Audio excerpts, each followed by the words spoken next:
Hello, Ryan here, aka Mac, and welcome.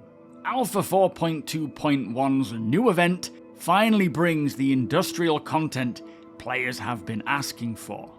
As always, a huge thank you to all of my patrons and channel members. Cannot do this without you guys, so thank you so much for the support. It is truly appreciated. So firstly, there was a new StarCitizen 4.2.1 patch released to the PTU yesterday, and after a small test duration about a couple of hours, the PTU was then opened up to Wave 1 testers. So no longer just with the Evocati and under NDA. So in the background, you can see me taking on the first of the new Second Life resource drive missions around the ArcCorp area. And once we briefly run through the patch notes, I will show you all the jobs that open up once you have done the initiation mission, as they sound very interesting. So quickly, for the latest patch, there was a couple of small updates. Firstly, they have added X collector tinted special weapons as rare loot in the PU, so they can now be found within the various rare loot boxes, and carryables are now thrown instead of dropped when falling due to damage. Plus, they have done some further location art, LOD and performance polish on the Lazarus research facilities that dropped with 4.2, as well as potentially fixing 20 more bugs. So continuing to just push those fixes, polish what came in with 4.2. Essentially, this 4.2.1 patch is to target most of the issues with 4.2 that can't just be quickly hotfixed, which there is a new hotfix in testing right now for 4.2, but of course it also brings this new Second Life event. Now, as stated, this is heavily focused on industrial non-combat gameplay, and I know many of you, including myself, have wanted this kind of thing for so long. There are still potential combat elements to it, and of course PvP, like with anything in the verse, can happen based on various situations, but the new entry mission for this new event has each Megacorp instanton, so Crusader, ArcCorp, Microtech, and Hurston. Doesn't matter which one you choose, the mission involves you heading to a location to pick up 3 SEU boxes, one of which being Corundrum, another one Copper, and the last one Tungsten, all from the same location, and then taking them to the spaceport. So for me, being in ArcCorp, this took me to a mining base on Walla, which was also within an armistice zone, and then deliver it to Bajani Spaceport. Now, once that job was done, it opened up to about 10 other new jobs to continue your progression. And what was very interesting about these other missions was how many of them, for this stage, were simply pick up and drop off missions, or a bring us the materials however you can mission, very much focused on mining.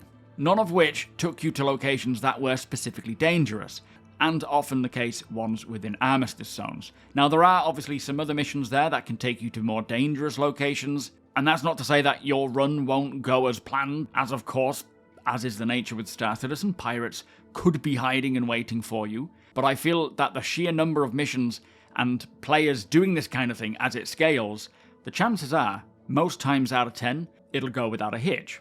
Also, it was really nice to see this Bring Us Materials mission, which is requiring players to head out and mine and refine the required goods. Again, it's Corundrum, Tungsten, and Copper, which essentially allows you to go and do some mining and refining and then deliver them. I don't know if it takes into account refining costs, but you could also do this as a pirate. It doesn't matter where you get those goods from, provided you have them when you hand that mission in and submit it, it'll go towards your total and the total that is required by each corporation. So yes, you could legitimately go out there and do mining. That is kind of what it actually suggests, stating that you should check out the mining guide. But if you just come across all this stuff organically, or you pirate it, you can still take that mission on and submit what you have found.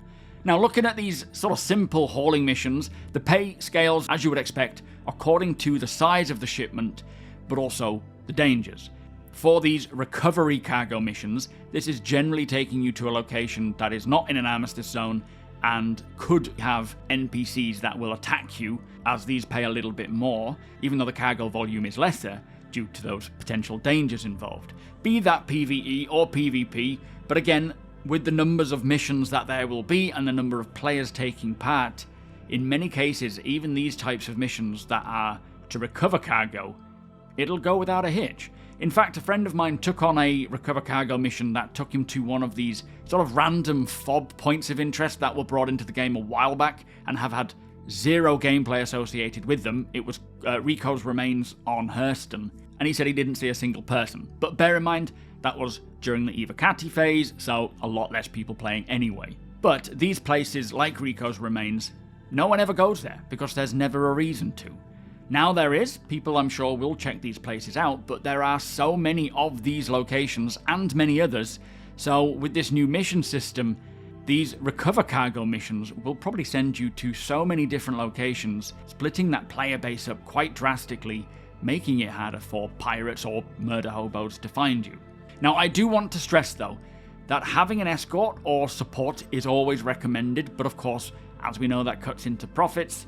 It will be interesting to see once this goes live, just how often people do get pirated based on where they're going and how much they're hauling.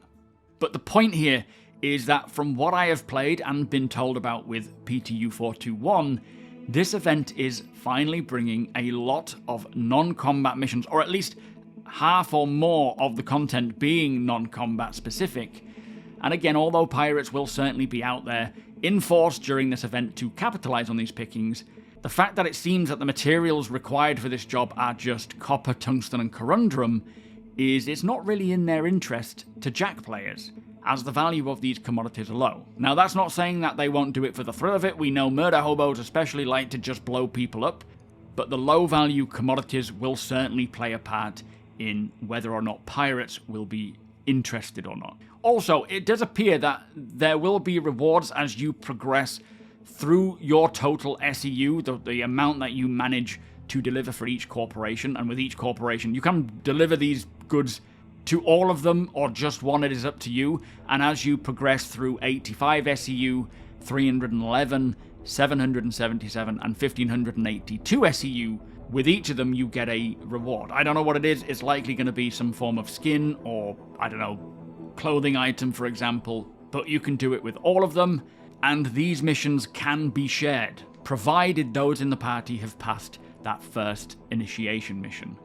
Now, the mining ones cannot be shared, as you just have the submit button, likely tolling up however much was delivered once refined, but you can still work together and share that money. But it is great to see that you can scale these missions together depending on your ship and workforce. Now, some other little interesting tidbits that have been found, thank you for the information, Ferk, are that you can turn in any required cargo to any corporation. So no matter where you get that cargo, it could even be you could take on a mission for ArtCorp to deliver 5 SEU of whatever to Bajani Point, and instead of taking that to Bajani Point, take on a mission for Crusader and just deliver it to them instead. So essentially, it doesn't matter where you get this stuff from, what is important is where you deliver it to. Now, one of the very interesting aspects of the cargo ship recovery mission, in the description in fact, it says that you can actually just fly the ship that you find there, the attacked ship or the stranded ship with the cargo on board, you can fly that directly to the destination and hand in that cargo without having to transfer it. Now, that will of course save you a lot of time. I don't know how that impacts the rest of the mission, like does it spawn NPCs, or whether you can keep the ship that you find and keep using it, which might be a fun way to acquire ships. I think if you do that, you will have to unload the cargo by hand, as I'm not sure what would happen if you lower it and do it automatically. Will it keep the ship? But very interesting. We'll have to test that. Anyway, this new event seriously looks like Cloud Imperium are listening and answering to the many players who want industrial gameplay events. For me, I am very excited for this. I will be definitely taking part in it. I would love to also see the UEE Navy come back in action at these spaceports as well, protecting haulers who are bringing in the goods. But regardless, these are hauling, mining missions, recovery missions if you want a potential deeper threat, piracy missions if that's what you're after. But I personally think the main threat will come from pirates or hobos camping potential pickup points and delivery points like space stations. So always be careful. Hire escorts where possible, but ultimately, I hope you have fun. On that note, do tell me what you think about this event and how it looks so far. But that is it from me. GameGlass's lifetime pass is 15% off with an annual or monthly pass being 10% off if you are interested in converting your phone or tablet into your ship's dashboard, and using that link below will take you to that deal, but also provide my channel with a direct kickback, which all helps to support my videos. So thank you in advance for doing so, and to those of you who have done so already. With that said though, if you do enjoy my videos, please do consider subscribing and helping the channel to grow. Also, come and hang out over on my live streams. I stream here on YouTube or over at twitch.tv/SuperMacBrother. You can watch on either. This next week, we will be doing the Hathor event as a big group. We have it all planned out and organized. Big thank you to my org and those members who have gone to the effort to do that. Definitely don't want to miss that.